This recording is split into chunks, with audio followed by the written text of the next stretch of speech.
में एक शब्द आता है हाराकिरी, जापानीज शब्द है। जो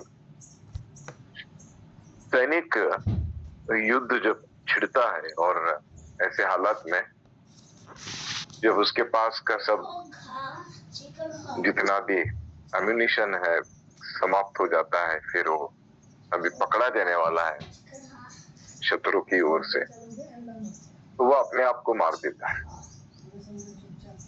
ताकि शत्रु जो है उसे पकड़ ना पाए, उसे टॉर्चर ना कर पाए और उसे कुछ उगलवा ना पाए।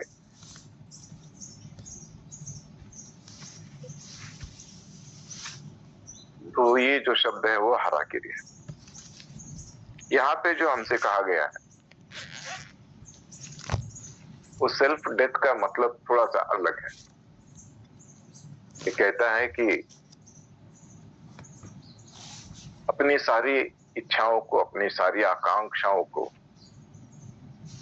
अपने वश में रखो, अपने जीवन से उन्हें निकाल कर दूर फेंको, और जो परमेश्वर की इच्छा है, जो परमेश्वर की आकांक्षा है, जो उम्मीद है परमेश्वर लगाए बैठे हैं उम्मीद आपसे, उस पर ध्यान रखो। तो ये जब प्रोसेस शुरू हो जाता है तो हम लोग देखते हैं कि एक अंदरूनी बदलाव जो है वो आना शुरू हो जाता है।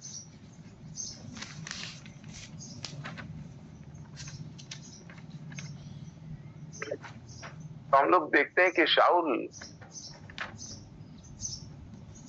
तो भेजा गया था एक स्थान पर जिसका नाम है ओक ऑफ टैबोर।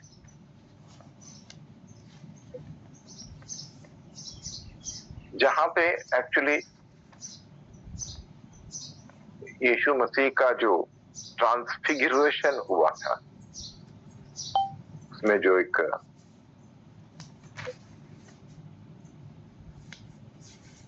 बदलाव जो है वो दिखाई दिया था कि ट्रांसफिगरेशन के माध्यम से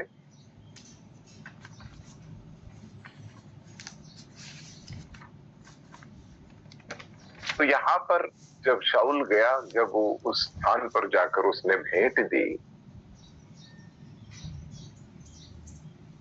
तो हम लोग देखते हैं कि कैसे परमेश्वर जो है सारी चीजों को बदलता है।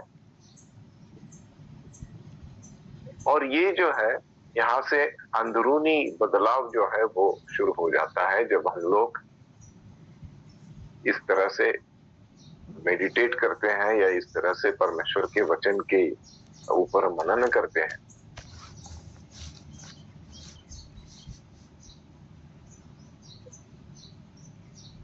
और यहाँ पर और एक बात के ऊपर हम लोगों को ध्यान देना है कि कैसे विनम्रता के साथ जो परमेश्वर के आशीष है उनको हम लोग पा सकते हैं जब हम लोग इस रास्ते पर चल पड़ते हैं। तो अंदरूनी बदलाव जो है वो एक प्रोसेस है जो बरकरार रहता है, जो जारी रहता है। क्योंकि जिस जीवन को हम लोग जीने की सोच रहे हैं,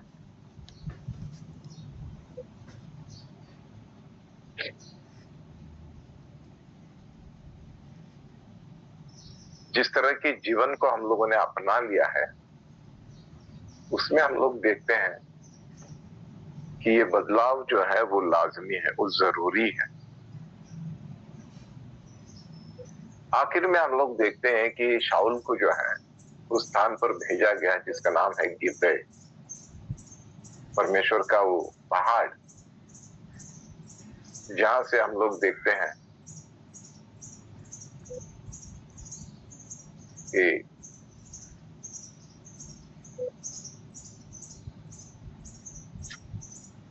जो ट्रांसफिगरेशन के बाद का जो एक बहुत इंपॉर्टेंट पड़ाव है,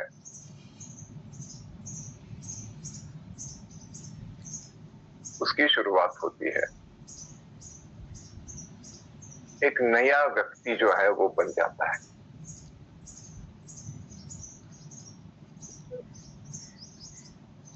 ये एक ऐसी जगह है जिसे हम लोग कह सकते हैं ये लॉन्च पैड जैसा है। आपको एक बिल्कुल अलग ही व्यक्ति बना देता है।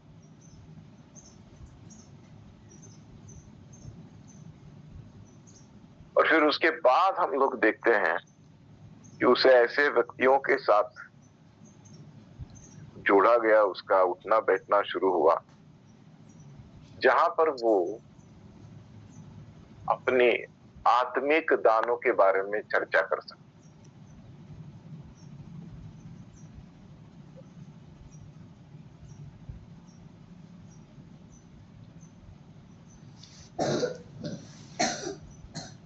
और यहाँ पे और एक इम्पोर्टेंट बात जो हमें दिखती है वो ये है, यहाँ पर फिलिस्तीनी लोग भी मौजूद हैं।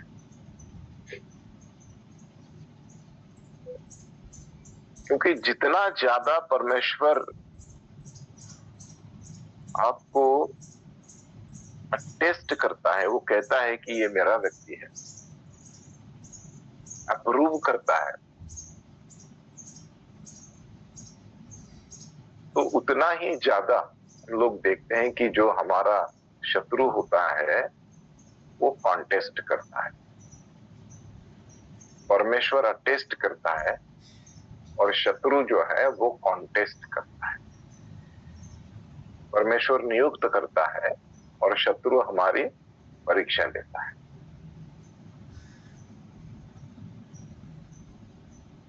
इसलिए हमें चाहिए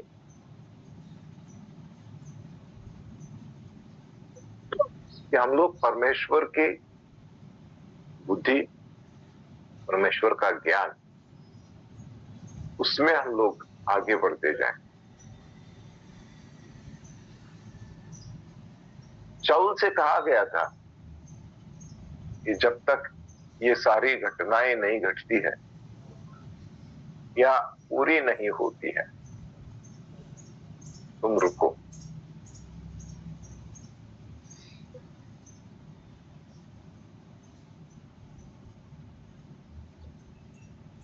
और जब तक कि आप जो कहते हैं और आप जो कहना चाहते हैं उन सब चीजों के साथ परमेश्वर जो है अपना तालमेल नहीं बिठा लेता है,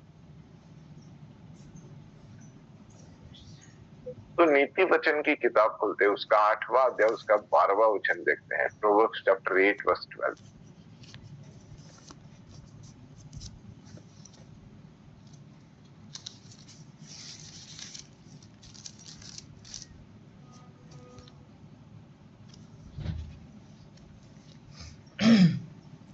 मैं जो बुद्धि हूँ, चतुराई में वास करती हूँ और ज्ञान और विवेक को प्राप्त करती हूँ। तो परमेश्वर का ज्ञान जो है वो इसका मतलब है, जब ज्ञान होता है, ज्ञान की प्राप्ति होती है, तो विवेक जो है वो हमें बढ़ता है। हम लोग विवेक से भी समृद्ध हो जाते हैं। पेशेंस, सेवकाई में उसकी बहुत जरूरत होती है।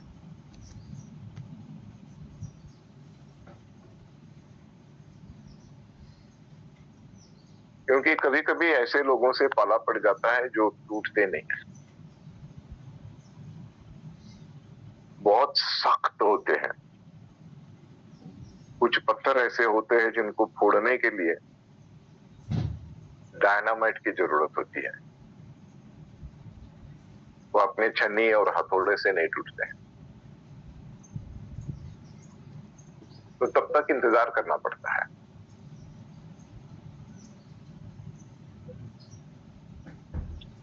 तो हमें चाहिए कि परमेश्वर की इन सब बातों को हम लोग गहराई से जाने, समझे,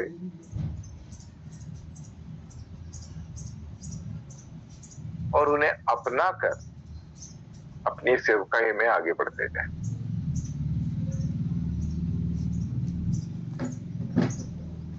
थोड़ा सा आगे बढ़ते हैं, उत्पत्ति की किताब खोलेंगे, उसका 36वां अध्याय 6 से 9 तक पढ़ेंगे। Genesis chapter 36 versus 6 to 9।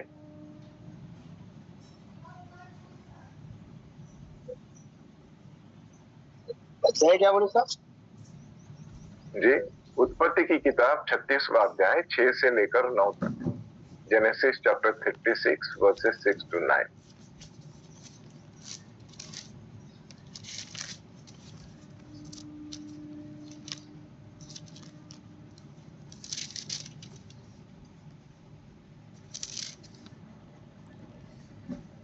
हाँ, 6 से 9। जी, तब एसाव अपनी पत्नियों और बेटे बेटियों और घर के सब प्राणियों और अपनी भेड़ बकरी और गाय बैल आदि सब पशुओं निदान अपनी सारी संपत्ति को जो उसने कनान देश में संचित की थी लेकर अपने भाई याकूब के पास से दूसरे देश को चला गया, क्योंकि उनकी संपत्ति इतनी हो गई थी कि वे इकट्ठे ना रह सकें और पशुओं की बहुतायत के कारण उस देश में जहाँ वे परदेशी होकर रहते थे वे समा ना सकें। एसाव जो एदोम भी कहलाता है, सेईर नामक पहाड़ी देश में रहने लगा। सेईर नामक पहाड़ी देश में रहने वाले एदोमियों के मूल पुरुष एसाव की वंशावली यह है। 9 तक पढ़ना है जी, 9 तक पढ़ना है बस। हमें। तो हम लोग देखते हैं कि यहाँ पे एक बहुत बड़ा जनरेशन जो तैयार हो रहा है,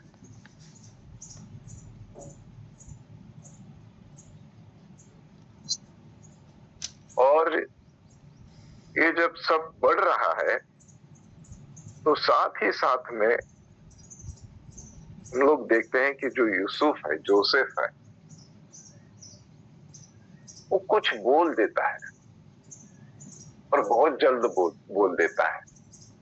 थोड़ा समय अगर उसने लिया होता तो शायद परिस्थितियां जो है वो अलग होती, लेकिन वो कुछ बोल देता है। ये सब जो इतना बढ़ रहा है और आगे चलकर भी हम लोग देखते हैं कि ये जो परिवार है वो बढ़ता ही जाता है, लेकिन क्योंकि जोसेफ अपने सपने के बारे में बहुत जल्द अपना मुंह खोलता है, तो हम लोग देखते हैं कि उसके साथ क्या क्या हुआ। वैसे ही अगर हम मरियम के बारे में देखेंगे, मेरी के बारे में देखेंगे कि एक स्वर्गदूत का दर्शन उसे हुआ था।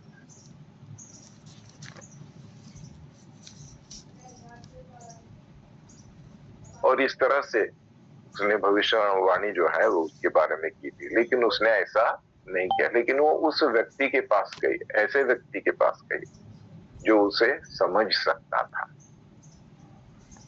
तो हर बात को जाहिर करने की जरूरत नहीं है। एक अच्छा सेवक होने के नाते कुछ चीजें ऐसी होती है जिनकी चर्चा बहुत जल्द नहीं करनी चाहिए।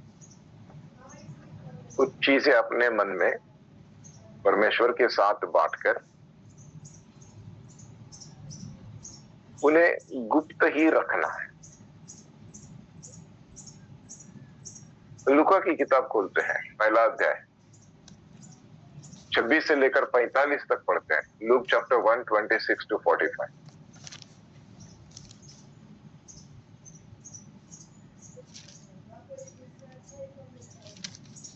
अध्याय क्या बोले सर? जी, लूका की किताब पहला अध्याय 26 से लेकर 45 तक पढ़ते हैं। 6वें महीने में परमेश्वर की ओर से जिब्राइल स्वर्गदूत गलील के नासरत नगर में एक कुंवारी के पास भेजा गया, जिसकी मंगनी यूसुफ नामक दाऊद के घराने के एक पुरुष से हुई थी। उस कुंवारी का नाम मरियम था। स्वर्गदूत ने उसके पास भीतर आकर कहा, आनंद और जय तेरी हो, जिस पर ईश्वर का अनुग्रह हुआ है। प्रभु तेरे साथ है। वह उस वचन से बहुत घबरा गई और सोचने लगी कि यह किस प्रकार का अभिवादन है। स्वर्गदूत ने उससे कहा, हे मरियम, भयभीत ना हो, क्योंकि परमेश्वर का अनुग्रह तुझ पर हुआ है। देख, तू गर्भवती होगी और एक पुत्र उत्पन्न होगा। का नाम रखना, वह महान होगा और परम प्रधान का पुत्र कहलाएगा। और प्रभु परमेश्वर उसके पिता दाऊद की सिंहासन उसको देगा, और वह याकूब के घराने पर सदा राज्य करेगा, और उसके राज्य का अंत न होगा। मरियम ने स्वर्गदूत से कहा, यह कैसे होगा? मैं तो पुरुष को जानती ही नहीं। स्वर्गदूत ने उसको उत्तर दिया, पवित्र आत्मा तुझ पर उतरेगा और परम की सामर्थ तुझ पर छाया करेगी, इसलिए वह पवित्र जो उत्पन्न होने वाला है परमेश्वर का पुत्र कहलाएगा। और देख, तेरी कुटुम्बिनी इलिशिबा के भी बुढ़ापे में पुत्र होने वाला है। यह उसका जो वांझ कहलाती थी 6वां महीना है, क्योंकि जो वचन परमेश्वर की ओर से होता है वह रहित नहीं होता। मरियम ने कहा, देख, मैं प्रभु की दासी हूँ, मुझे तेरे वचन के अनुसार हो। तब स्वर्गदूत उसके पास से चला गया। इन दिनों में मरियम उठकर शीघ्र ही पहाड़ी देश में यहूदा के एक नगर को गई और जकरिया के घर में जाकर इलिशिबा को नमस्कार किया। जो ही इलिशिबा ने मरियम का नमस्कार सुना, त्यों ही बच्चा उसके पेट में उछला और इलिशिबा पवित्र आत्मा से परिपूर्ण हो गई। आमीन। आमीन आमीन। तो हम लोग देखते हैं कि ये जो परमेश्वर की योजना है, उस योजना को साकार करने के लिए कुछ चीजों को अपने मन में दबा कर रखना पड़ेगा, छिपा कर रखना पड़ेगा। हर बात को जाहिर नहीं कर सकते। केवल उन लोगों के साथ जाहिर कर सकते हैं जो आपको समझ सकते हैं।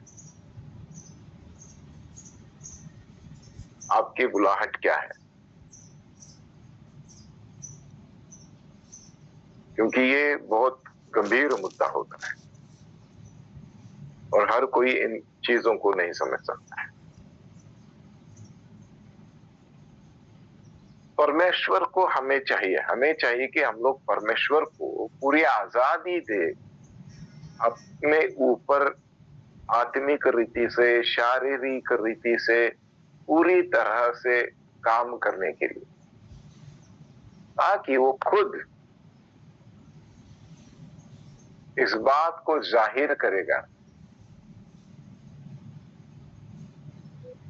इससे पहले कि आप किसी अन्य लोगों की सेवकाई में आगे बढ़ें या अगुवाई करें या उनको कुछ सिखाने समझाने की कोशिश करें, तो कंफर्मेशन जो है वो परमेश्वर की ओर से जरूरी है। क्योंकि जब परमेश्वर अपने दस्तखत कर देते हैं तो अपॉइंटमेंट लेटर जो है वो तैयार होने के बाद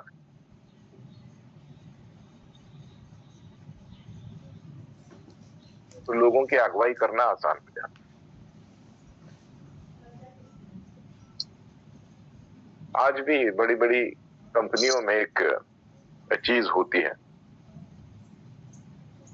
कोई नया फ्रेशर, नया व्यक्ति, ग्रेजुएट है, इंजीनियर है, जो भी है, जिस किसी एरिया में उसका स्पेशलाइजेशन है, वो ये अच्छी तरह से उसने पढ़ाई की है, और जब वो नौकरी के लिए किसी कंपनी में जाता है तो उसे प्रोबेशन पे रखा जाता है, कम से कम 9 महीने की,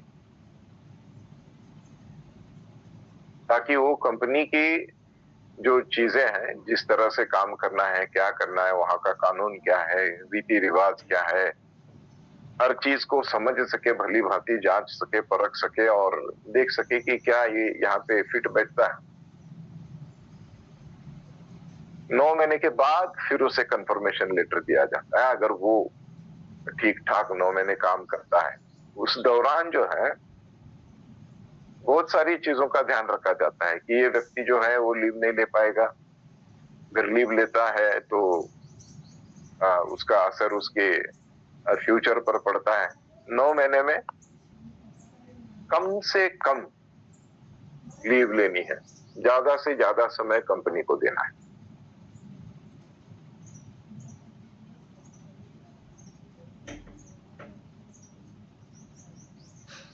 तो जब हम लोग परमेश्वर की सेवकाई में निकल पड़ते हैं, ऐसा लगता है कि बुलाहट है, मुझे ये करना चाहिए, तो हमें ये सीखना समझने के लिए थोड़ा समय लगेगा कि परमेश्वर काम कैसे करते हैं। परमेश्वर का काम करने का अपना एक तरीका है। कंपनी का मैनेजर का एक तरीका अलग होता है, उसके ऊपर जो बड़ा आदमी होता है डायरेक्टर, उसका अलग होता है। तो हर व्यक्ति का काम करने का ढंग जो है वो समझना बहुत जरूरी होता है, और फिर अपने आप को तब्दील करना पड़ता है, अपने आप को बदलना पड़ता है, ताकि हम लोग ज्यादा से ज्यादा आउटपुट दे सके। अब प्राइवेट कंपनियों में ये देखा जाता है कि आपकी कैपेसिटी क्या है। वो गवर्नमेंट जॉब की तरह नहीं होता है, इतने साल काम किया तो चलो सीनियरिटी हो गई, उसको आगे बढ़ाओ, इसे प्रमोशन दो, इसका पगार बढ़ाओ। ऐसा कुछ नहीं होता है प्राइवेट में। प्राइवेट में आपकी कैपेबिलिटीज देखी जाती है। अगर आप उस काम के लिए फिट है तो ही आपको उस काम में रखा जाता है, वरना आपको डिमोट भी किया जा सकता है प्रमोट करने के बजाय। तो ये सारी चीजें जो है वो हमें सीखना और समझना चाहिए, क्योंकि हम लोगों को कभी इन सारी चीजों के बारे में पता नहीं होता है। हम लोग नहीं जानते हैं कि प्राइवेट सेक्टर में काम कैसे होता है। तो हमें लगता है कि सब कुछ सरकारी तौर तरीकों से होता होगा, आसान लगता है, लेकिन यहाँ पर कंपटीशन बहुत ज्यादा है। परमेश्वर की सेवकाई में भी बहुत सलीके से काम करना पड़ता है। हमें लगता है कि मैं आजाद हूं, हमें लगता है कि मुझे पूछने वाला कोई नहीं है, और अगर कोई पूछता भी है तो हम कह देते हैं कि मेरा हिसाब तो परमेश्वर करेगा, आप कौन होते हो। लेकिन अगर हम लोग परमेश्वर को ये आजादी देंगे, ये उसे हमें आत्मिक रीति से, शारीरिक रीति से तैयार करने की अनुमति देते हैं, तो फिर परमेश्वर के साथ काम करने में बहुत मजा आता है।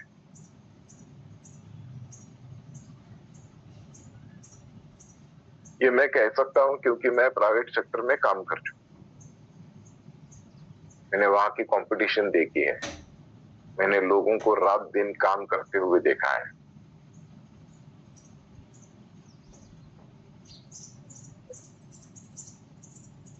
इनका स्ट्रगल देखा है। छोटी कंपनी से लेकर लिमिटेड कंपनी तक का जो सफर था, उस सफर में मैं बहुत सारे ऐसे लोगों से मिला जो खुद अपने काम से, अपने जीवन से संतुष्ट नहीं थे, लेकिन क्योंकि पारिवारिक जिम्मेदारियां हैं,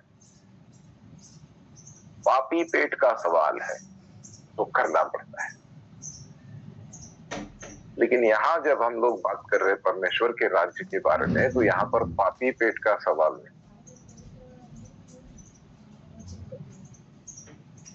यहाँ उन लोगों का सवाल है जो नरक की ओर जा रहे हैं। यहाँ एक जिम्मेदारी है।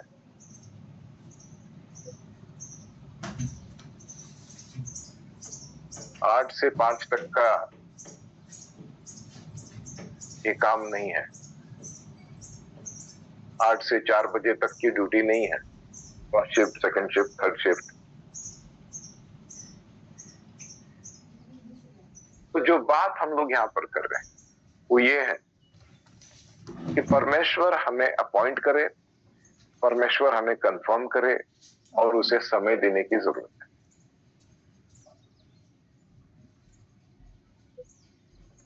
पहले शमूएल की किताब खोलते हैं, 10वां अध्याय देखते हैं, उससे 20 से 23 तक पढ़ लेते हैं।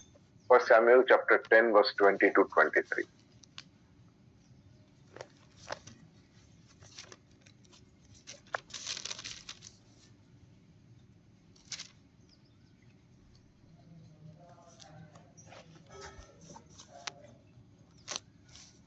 फर्स्ट शमूएल चैप्टर 10 22 to 23। तब उन्होंने फिर यहोवा से पूछा, क्या यहाँ कोई और आने वाला है? नहीं, 20 से पढ़ेगा, 20 से पढ़ेगा, 20 से 20 से। ओके। तब शमूएल सारे इस्राएली गोत्रों को समीप लाया और चिट्ठी बिन्यामीन के नाम पर निकली। तब वह बिन्यामीन के गोत्रों को कुल करके समीप लाया और चिट्ठी मंत्री के कुल के नाम पर निकली। फिर चिट्ठी किस के पुत्र साउल के नाम पर निकली, और जब वह ढूंढा गया तब ना मिला। तब उन्होंने फिर यहोवा से पूछा, क्या यहाँ कोई और आने वाला है? यहोवा ने कहा, सुनो, वह सामान के बीच में छिपा हुआ है। तब वे दौड़कर उससे वहाँ से लाए, और वह लोगों के बीच में खड़ा हुआ, और वह कंधे से सिर तक सब लोगों से लंबा था। 23 तक। जी। तो हम लोग यहाँ पर देखते हैं कि परमेश्वर जब हमें चुनता है तो हमें, क्योंकि उसने हमको अप्रूव किया है, तो इसमें हम लोग देखते हैं कि काम करने की इच्छा ना होने के बावजूद भी हमको बुलाया जाता है। थोड़ा सा आगे बढ़ेंगे, 24 वचन भी पढ़ लेते हैं। सर इसके पहले कौन सा अध्याय बताए सर? किसके पहले? शमूएल का। शमूएल का अभी पढ़ रहे हैं हम लोग, इसके पहले कोई अध्याय नहीं बताया था। पहले शमूएल की किताब, उसका 10वां अध्याय 20 से लेकर 23 तक। वर्ष 24 पढ़े। जी प्लीज। शमूएल ने सब लोगों से कहा, क्या तुमने यहोवा के चुने हुओं को देखा है कि सारे लोगों में कोई उसके बराबर नहीं? तब सब लोग ललकार कर के बोल उठे, राजा चिरंजीवी रहे। आमीन। राजा चिरंजीवी रहे। 25वां वचन भी पढ़ लीजिएगा। तब शमूएल ने लोगों से राजनीति का वर्णन किया और उसे पुस्तक में लिखकर यहोवा के आगे रख दिया। फिर शमूएल ने सब लोगों को अपने अपने घर जाने को विदा किया। आमीन। तो हम लोग देखते हैं यहाँ पर पूरा का पूरा जो वर्णन यहाँ पर किया गया है कि किस तरह से हर चीज को परमेश्वर का अप्रूवल लेके किया जाता है या किया गया है। तो इसे जब हम लोग पढ़ते हैं तो हमें यही दिखाई देता है कि जो भी बात हम लोग करने वाले हैं उसके बारे में परमेश्वर को पहले से बता देना अच्छा है।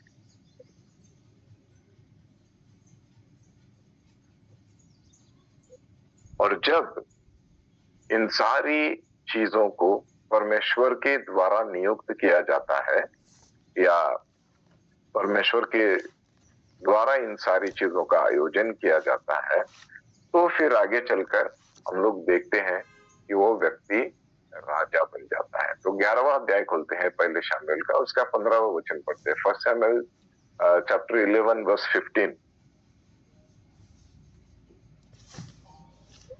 तब सब लोग गिलगाल को चले, और वहाँ उन्होंने गिलगाल में यहोवा के सामने साउल को राजा बनाया, और वही उन्होंने यहोवा को मेलबलि चढ़ाए, और वहीं साउल और सब इस्राएली लोग ने अत्यंत आनंद मनाया। आमीन, आमीन। तो हम लोग देख रहे हैं यहाँ पर कि कैसे परमेश्वर चुनता है और फिर उसे आत्मिक रीति से तैयार करता है, फिर स्वाभाविक रीति से भी तैयार करता है, और फिर उसे लोगों की सेवा करने के लिए अपॉइंट कर देता है। ये तो हो गया, अपॉइंटमेंट तक बहुत अच्छा है काम। लेकिन जैसे मैंने कहा कि हम लोग प्रोबेशन में होते हैं, परीक्षा का समय होता है, हमें चाहिए कि कुछ समय जो है उस समय के दौरान अपने आप की जो काबिलियत है जो परमेश्वर के द्वारा हमें दी गई है, उस काबिलियत को भी सिद्ध करें, उस काबिलियत में पूरी तरह से कार्यान्वित हो, ताकि जो हमें सौंपा गया है उससे लाभ हो परमेश्वर के राज्य को। हम लोग देखते हैं कि शाऊल ने कुछ गलतियां की जो हमें नहीं करनी चाहिए।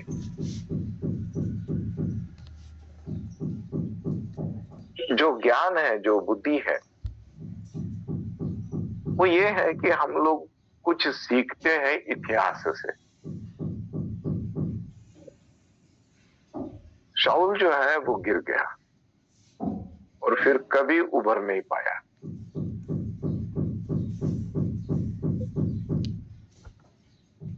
शाऊल ने परमेश्वर का जो सेवक है उसकी आज्ञाओं को कभी नहीं माना। इसलिए हम लोग देखते हैं कि उसका जो एक मैत्रीपूर्ण स्वभाव होने के बावजूद भी एक अच्छे दोस्त को उसने खो दिया और फिर उससे उसे कुछ सपोर्ट भी नहीं मिला। हम लोग देखते हैं कि उसने बहुत कुछ लोगों से ऐठा, साथ ही साथ में लोगों के रास्ते पर, लोगों ने दिखाए हुए रास्ते पर जो है वो आमादा था। उसने लोगों से पूछा कि क्या करें। और हमेशा हम लोग देखते हैं कि शारीरिक रूप से ही जीवित रहा। शारीरिक हर चीज जो है वो शरीर के लिए, आत्मा का यहाँ पर कोई भी हम लोग देखते हैं कि सहभाग है ही नहीं।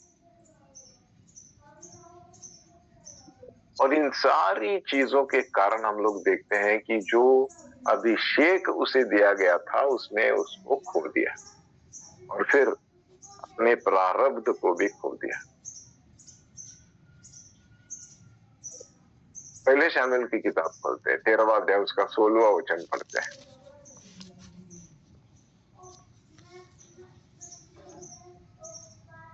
और शाऊल और उसका पुत्र योनातान और जो लोग उसके साथ थे वे बिन्यामीन के गीवा में रहे और पलिश्ती मिकमास में डेरे डाले पड़े रहे। आमीन।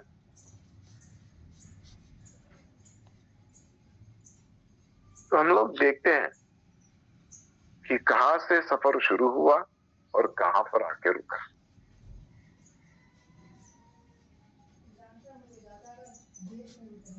तो इन सारी चीजों का आकलन हमें होना चाहिए। जो किताब हमारे हाथ में दी गई है उस किताब में केवल अच्छी बातें नहीं लिखी है, इसमें हर बुरी बात का भी जिक्र है। यहाँ पर हम लोग देखते हैं पवित्र शास्त्र में मनुष्य के पतन के बारे में लिखा है, मनुष्य के बुराइयों के बारे में लिखा है, यहाँ पर खूनियों के बारे में लिखा है, यहाँ पर भ्रष्ट लोगों के बारे में लिखा है, यहाँ पर ऐसे लोगों के भी बारे में लिखा है जो अनैतिक संबंध रखते हैं। हर पाप जिसके बारे में हम लोग सोच सकते हैं उन सारी चीजों का जिक्र पवित्र शास्त्र में किया गया है। इतिहास गवाह है। और एक बात जो है, जो कहावत है, वो कहते हैं कि अगर हम लोग इतिहास से कुछ नहीं सीखते हैं तो फिर इतिहास की पुनरावृत्ति हो सकती है। If we don't learn anything from the history, history will repeat itself.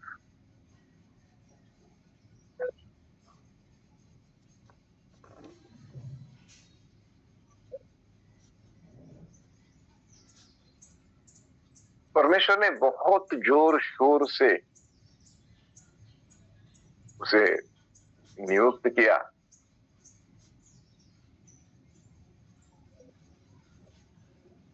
वो जानता था कि उसे क्या करना है, लेकिन वो टी बन गया, प्राउड बन गया, उसमें प्राउडनेस जो है वो आ गया। आगे चलकर हम लोग देखते हैं कि वो सेल्फ कॉन्फिडेंट हो गया और फिर एक के बाद एक, एक के बाद एक, एक के बाद एक परमेश्वर की इच्छा के बिल्कुल अपोजिट, बिल्कुल विरुद्ध कार्य वो करता गया।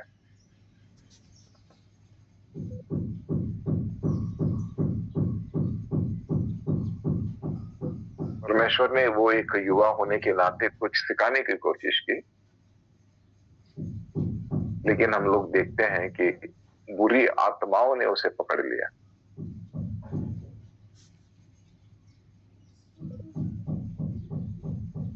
और बिल्कुल अकेलापन जो है, उस अकेलेपन में वो मर गया।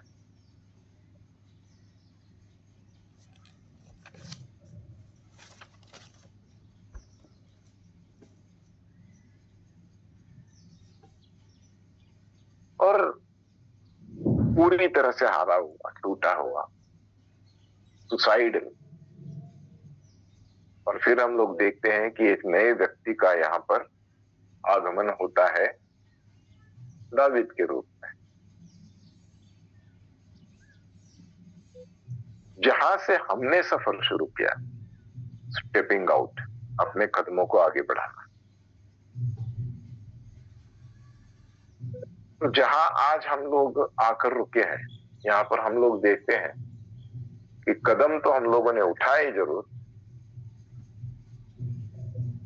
बड़ी सक्षमता के साथ, अभिषेक के साथ, परमेश्वर के अनुग्रह के साथ, परमेश्वर की इच्छा के अनुसार, लेकिन अंत तक बने रहना उसमें, परमेश्वर के अनुग्रह में, परमेश्वर की इच्छा में, परमेश्वर की योजना में, ताकि जो हमारा अंत है वो इस तरह का ना हो। ये इसके पहले भी घटा है, इसका मतलब है कि ये फिर से घट सकता है। चाहे जितनी बड़ी जिम्मेदारी हो, चाहे जितनी छोटी जिम्मेदारी, अगर परमेश्वर ने आपको कोई जिम्मेदारी सौंपी है तो उसे निभाते निभाते हम लोगों को ये देखना है, परमेश्वर के अनुग्रह में, परमेश्वर के प्यार में, परमेश्वर की उपस्थिति में, पवित्र आत्मा की अगुवाई में हम लोग आगे बढ़ते जाएं। आत्मिक रीति से एक सक्षम व्यक्ति बने, सामर्थ्यशाली व्यक्ति बने, ताकि हमारा अंत जो है ये ऐसा ना हो। बहुत सारे लोगों के मन में सवाल उठते हैं कि क्या कोई मसीही व्यक्ति,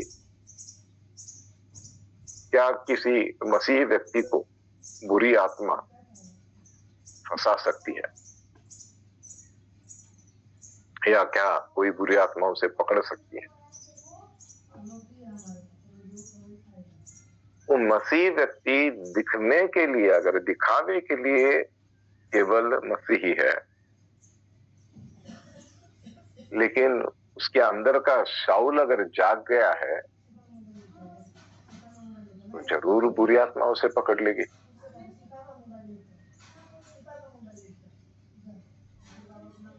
और शायद उसे कोई छुड़ा भी नहीं पाएगा, छुटकारा मिलने का शायद उसके लिए फिर कोई अवसर ही नहीं होगा।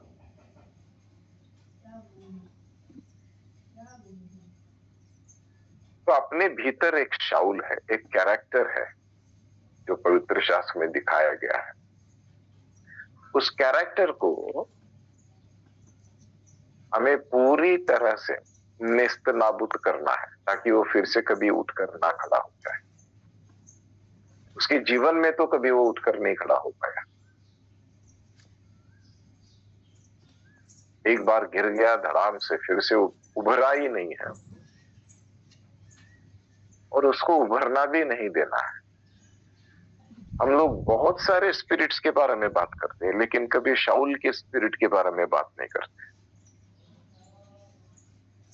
ये शाऊल के जैसा स्पिरिट जो है, जो आत्मा है, वो मनुष्य का, परमेश्वर के सेवक को भी कभी कभी कहीं का नहीं छोड़ती है।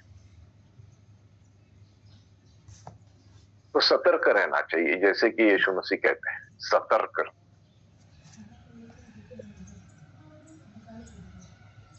क्योंकि शैतान भरकस कोशिश करेगा आपको रोकने की, आपको गिराने की, आप पर किसी प्रकार का लांछन लगाने की, ताकि किसी तरह से आपको सेवकाई से बाहर किया जा सके।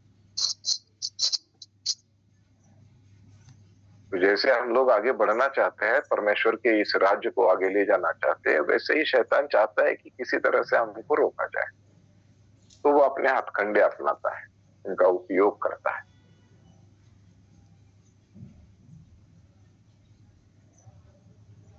तो आज के लिए यहीं पे रुकेंगे। रुकने के पहले चाइना के लिए प्रार्थना करें। बहुत खूबसूरत देश है चाइना, बहुत जोरों शोरों से यहाँ पर हम लोग देखते हैं कि बेदारी चल रही है, कुछ गलत चीजें भी चल रही है बेदारी के नाम पर, या कुछ ऐसी ऐसी शिक्षाएं यहाँ से बाहर निकल कर आ रही है फिर से, जिनके बारे में हमें सतर्क होना चाहिए, सतर्क रहना चाहिए, सतर्क अपने लोगों को करना भी चाहिए। तो इन सारी चीजों के लिए प्रार्थना करते हैं, लेकिन परमेश्वर का धन्यवाद देते हैं उसकी बेदारी के लिए जो उसने यहाँ पर लाई है। हजारों करोड़ों लोग जो है वो मसीह बने हुए हैं, कलीसियां चल रही है, लेकिन कहीं कहीं बहुत ज्यादा सताव भी है, रेजिस्टेंस भी है। कुछ इलाकों में बहुत जोरों शोरों से